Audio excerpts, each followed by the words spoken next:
3 days she waited at the lonely station, clutching a suitcase no one came to claim. Whispers grew, pity lingered, but hope refused to die. Then, out of the fog, a little girl pointed with innocent certainty and cried, "That's her. Can you be my mama?" In that moment, a stranger's life changed forever. The train had come and gone 3 days ago, leaving her stranded in a place that wasn't hers. The little frontier station was nothing more than a wooden platform, a tin roof, and a chalkboard timetables that never changed. The whistle had blown, the iron wheels had vanished into the horizon, and still she sat, clutching her battered suitcase like a lifeline. At first, the townsfolk had been curious, tilting their hats and stealing glances as they passed. They'd waited, whispering to one another about who she might be waiting for. But when the days stretched on and no one stepped forward, their curiosity faded into suspicion, and then into pity. Her dress was simple, the kind worn for long travel, though the hem was dust-stained now from pacing the platform. A loose strand of hair kept slipping from her braid, brushing against her cheek. She did not brush it back anymore. She had learned that waiting required stillness, even when the ache of uncertainty gnawed at her bones. She told herself that she was not abandoned, not forgotten, that someone, somewhere, had promised her a new beginning, and all she had to do was trust. The station master was a kind man, gray-haired and deliberate in his movements. He offered her coffee on the first night, then blankets on the second. On the third morning, he simply tipped his cap and looked away, as though unable to bear the sight of her loneliness. A few of the local women had brought her bread, and one even left a flask of soup without a word, but she knew what they were thinking. If nobody came for her, then surely she had been cast aside.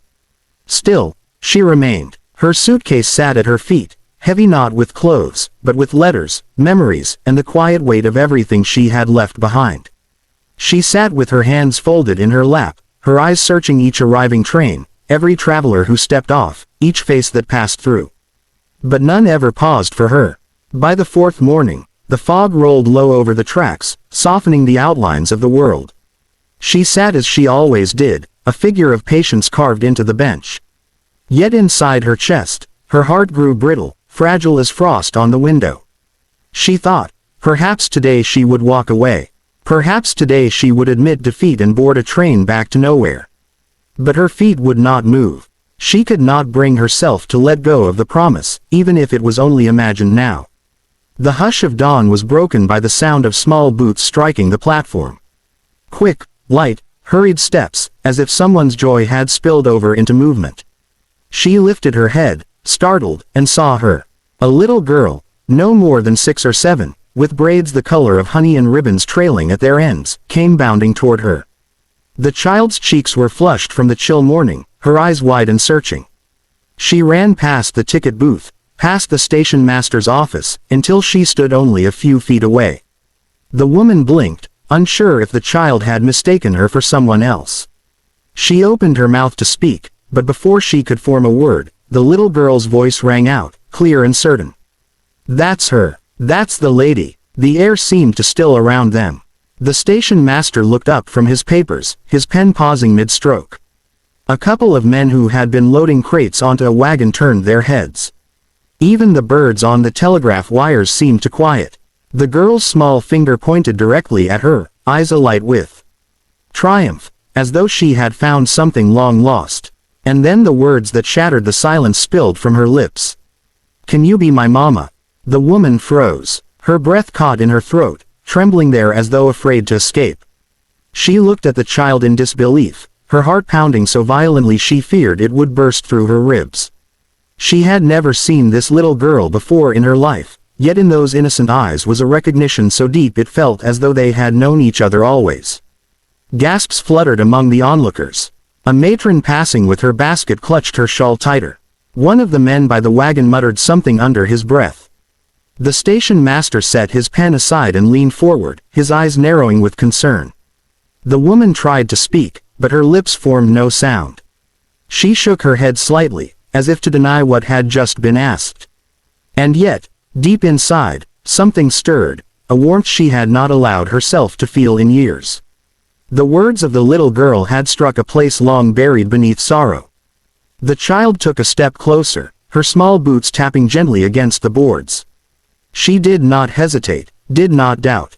Children rarely did. "Please," she whispered, softer now, her hands clasped in front of her. "I know it's you." The woman's heart broke, splintered by the simple plea. She wanted to gather the child into her arms, to comfort her, to ask who she belonged to and why she would say such things. But she remained still, rooted to the bench, afraid that if she moved, the fragile magic of this moment would vanish. A man's voice called from across the platform, deep and wary. "Lila." The little girl turned, her braids swinging. A tall figure strode toward them, his shoulders broad beneath a worn coat, his hat pulled low against the morning mist. His steps were long and sure, but his eyes, when they lifted to meet the woman's, were shadowed with something unreadable. The child beamed at him and tugged his hand when he reached her side. "Papa, it's her. I found her. I told you I'd know." The man's jaw tightened. He did not answer right away. His gaze lingered on the woman sitting so still on the bench, his expression a battle between disbelief and caution. For a moment, it was as though time held them both captive, the weary stranger with the suitcase at her feet, and the father whose daughter had spoken words neither of them could have prepared for. The station breathed again, sounds returning one by one. The rustle of papers, the creak of wagon wheels, the distant whistle of another train far down the tracks. But for the woman, for the man, and for the little girl clutching his hand, the world had already shifted. And though no one yet understood why the child had chosen her, why she had spoken those words with such certainty, one truth settled like a stone in the woman's chest. She could no longer pretend she was invisible, forgotten. Someone had seen her, someone had called her, and maybe, just maybe, fate had come to meet her at last. The train that had carried her here was already just a memory, swallowed by the horizon 3 days ago, but she still sat on the same wooden bench at the little frontier station. The platform was worn smooth by the passing of boots, the tin roof above her groaned whenever the wind pushed against it, and the chalkboard schedule clung stubbornly to times that no longer mattered. She had arrived with hope stitched into every breath, clutching her small suitcase with the quiet certainty that someone would be waiting. But no one had called her name, no familiar face had stepped from the crowd, and now her waiting had become part of the station itself, like the faded posters peeling from the walls. At first, people had noticed her. On the first day, men tipped their hats politely, women offered small smiles, and children peeked at her with wide, curious eyes. They assumed her people were delayed, that a wagon would come for her, or perhaps she was visiting and simply waiting for her host. But when the sun dipped behind the western hills and she was still there, their smiles faded into whispers. By the second day, they no longer tried to hide their pity. By the third, she had become a story in the town, the woman at the station, the one nobody came for. Her dress had been neat when she stepped off the train, a traveling gown of modest cut, but now the hem was streaked with dust, the fabric creased from long hours of sitting. A stray curl kept escaping her braid, brushing against her cheek, and though she tucked it behind her ear again and again, it always fell loose once more. Her suitcase sat at her feet like a silent judge, too light to promise comfort, too heavy with the memories she had brought. The station master was kind in his quiet way. The first night he had brought her a chipped mug of coffee, the steam curling between them like an unspoken question. The second night, he draped a spare blanket over her shoulders before locking up the office. By the third morning, he only tipped his cap and returned to his papers, as though it hurt him too much to look at her for long. Others had noticed too. A farmer's wife slipped her a piece of bread with a murmured, "You should eat." A boy offered her half an apple before running off shyly. Yet beneath their kindness was the same conclusion: she had been abandoned. No one was coming. She told herself not to believe it. She told herself that people could be late, that wagons could break down, that sometimes the world simply moved slower than one wished. But as dawn bled into its fourth morning and the fog lay low over the tracks, a different thought pressed heavier on her chest. Perhaps today she would leave. Perhaps today she would admit that she had been forgotten, that the promise of a new life had dissolved like smoke. She could take the next train anywhere, back to the place she had fled, or to another place that didn't know her name. Her hands tightened around the suitcase handle, but her feet would not move.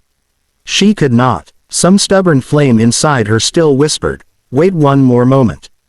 Just one more." It was in that fragile silence that the sound of boots struck the platform. Small, Quick footsteps, light as sparrows. She lifted her head, startled, and saw a little girl. The child was no more than 6 or 7, her braids the color of wheat, tied with ribbons that fluttered as she ran. Her cheeks were flushed from the morning chill, her coat too big for her small frame. She darted across the platform as though pulled by a string, eyes scanning until they landed on the woman seated alone. She stopped only a few feet away, staring with such certainty that the woman felt her breath catch. Before she could ask what the child wanted, the girl pointed directly at her, her voice ringing out with clear, unwavering joy. "That's her. That's the lady." The words seemed to echo off the platform, bouncing from the ticket booth to the crates stacked by the wagon. The station master froze mid-step, his pen hovering above his ledger. A pair of laborers turned, eyebrows lifting. Even the sparrows on the telegraph wire quieted as though they too were listening.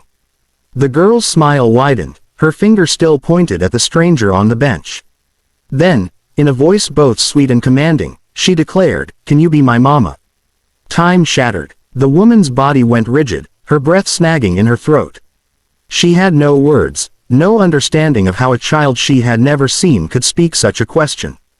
Her lips parted, but nothing came out. All she could do was stare at those bright eyes, clear as a summer sky, filled with a recognition that made her heart stumble. Gasps rippled through the small crowd. A woman carrying a basket clutched it tighter to her chest. One of the men muttered, "Well, I'll be." The station master leaned forward, his brows knitting together.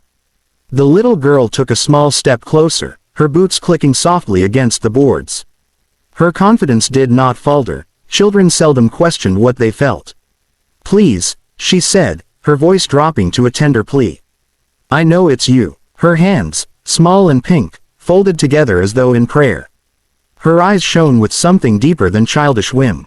The woman's heart ached. She longed to reach out, to touch the girl's cheek, to ask who had sent her, why she would say such a thing. But she sat frozen, afraid that if she moved, the delicate spell of the moment would dissolve. Something long buried within her, a yearning she had locked away, rose and trembled at the surface. Then came the voice, low and steady, carrying across the platform like the rumble of distant thunder. "Lila." The girl turned, her ribbon swinging. A tall man was striding toward them, his long coat brushing his boots, his hat pulled low against the mist. His shoulders were broad, his gait purposeful, and there was a strength in the way he moved that made people step aside without thinking. The child beamed, tugging at his hand when he reached her side. "Papa, it's her. I found her. I told you I'd know." The man's jaw tightened, his hand still resting on his daughter's small shoulder. Slowly, his gaze lifted to the woman on the bench. His eyes, shadowed beneath the brim of his hat, locked with hers. It was not a casual look. It was heavy, searching, as though he recognized something too but did not trust himself to believe it. The air between them seemed to thicken, charged with questions neither dared to ask aloud. The station returned to life around them, the shuffle of crates, the scratch of pen on paper, the far-off whistle of another train down the line. But for the woman, the man, and the little girl, time had shifted into something slower, deeper. The woman's heart pounded. She was no longer invisible, no longer the forgotten figure waiting endlessly. Someone had seen her, someone had called her, and though she did not yet understand why, or how, or what it might mean, one truth pressed warm and insistent into her chest. Fate had found her, and it had come wearing the voice of a child.